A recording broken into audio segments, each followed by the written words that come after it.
大家好，又到我天 Sir 同大家講下啲小知識啦。今次唔經唔過，我哋講咗13個啦，呢次係第14個。咁第14個就同大家講一個非常唔好笑頭嘅知識。呢個叫做死神召喚啦。咁咩叫死神召喚呢？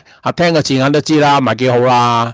嗱，咁而家個恒生指數為例啦，行到呢個情況，佢各方面嘅嘢都唔得嘅。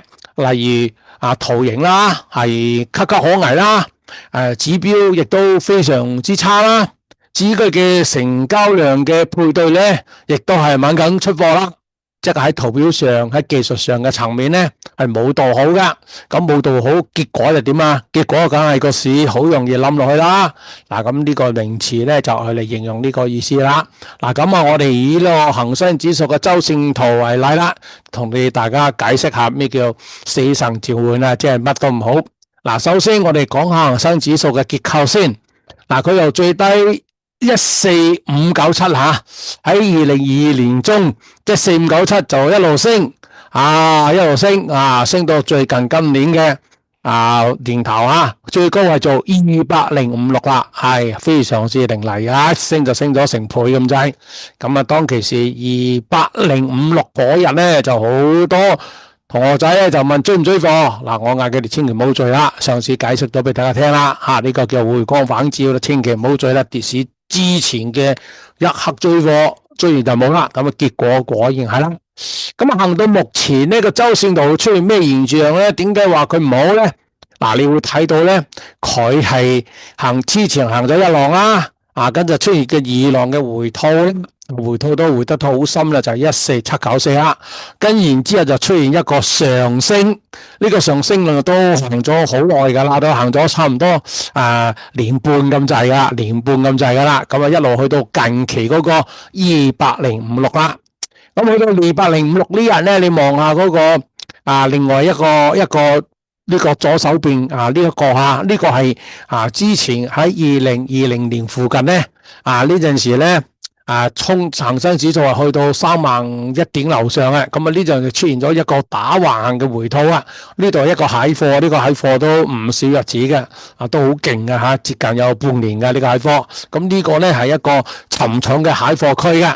咁我哋今次咧來到205.6咧，正係呢個重重呢個蟹貨區嘅底部啊！你睇連個中間我哋升唔到啊，就當日就出現日線圖啦，就出現咗回吐啦。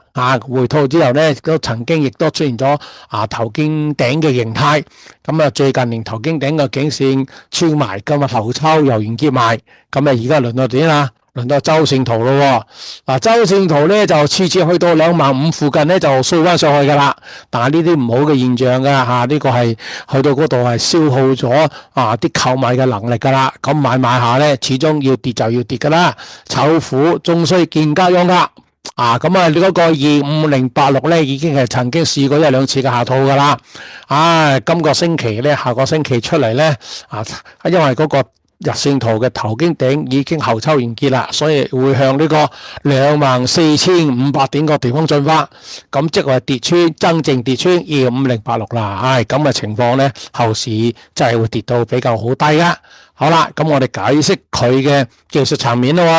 呢個蟹貨區之後咧，恒指咧，佢呢度係經過1次創新高、2次創新高、3次創新高。咁呢個同呢個咧，呢4次咧，哇，好緊要啊！嗰個周線圖嘅 outside 咧產生4封背馳啊！3封背馳已經不得了啦，仲要4封喎，即係派貨派好耐啦。呢啲情況咧，一轉差就好慘情嘅。咁另外一個咧就 MACD 獨白例外啦，都係一樣產生咗3封嘅背馳啊！咁同步咁另外嗰個 MACD 嗰啲柱狀體咧更加有紅叉嚟嘅現象，咁兩大指標都差嘅，形態又差嘅，去到阻力翻轉頭波浪理論咧，亦話佢要行4浪嘅調整。好啦，睇到成交量係更糟糕啦，成交量咧喺個橫行區入邊咧係出現咗9對出貨量啊！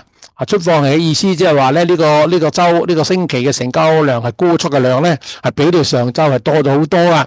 咁嘅情況即係頻頻出貨。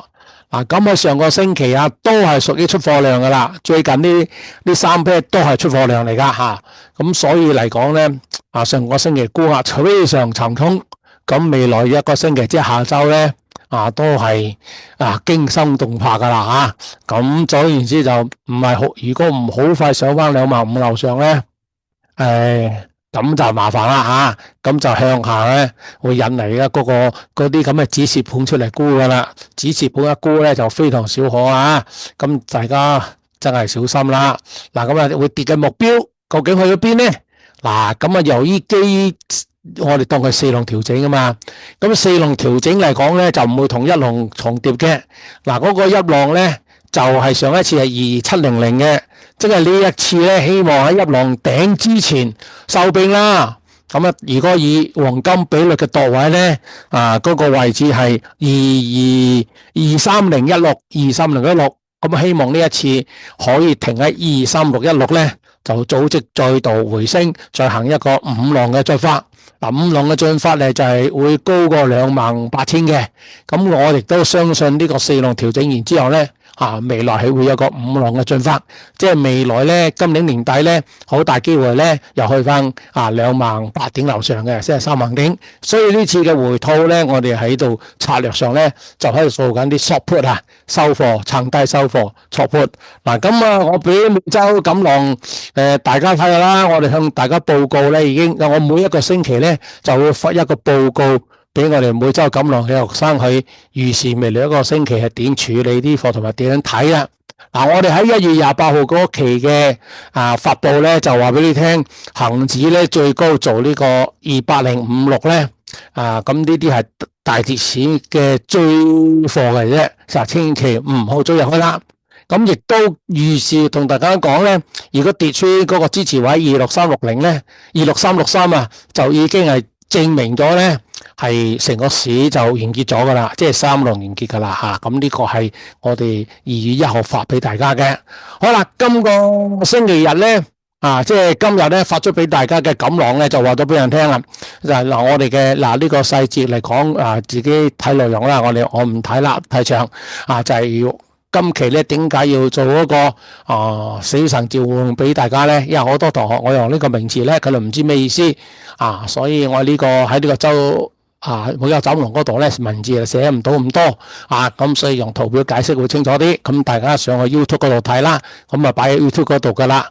咁跌穿如果破咗位之後咧，係引嚟好多呢個止蝕盤出嘅時候咧，咁最終頭先講過啦，量度目標咧係有機會咧去到23016點嘅咁大家不可不防不可防。咁個策略上咧，我哋通常咧就唔買貨住嘅，就會 short put 去買貨嘅，因為你 short put 可以 short 到啲股價咧好低都得噶嘛，short 到好低。好啦，今次就同大家解釋到死神召喚嘅定義嘅後背景嘅意思個名詞就好差噶啦，即係警惕大家個市有好大問題即係所有嘅條件都符合，咁所以我哋就俾個咁惡劣咁唔好聽嘅名詞佢啦。好啦，今日小知識就分析到呢度，多謝大家捧場咁未來繼續同大家發表啲知識俾大家多啲認識，背熟啲知識，你要應試咧就當然有方法啦，即係背熟啲成語咧，當你作文嗰陣時咧，你就朗朗有詞啦就唔會咦㗎啦。好，拜拜。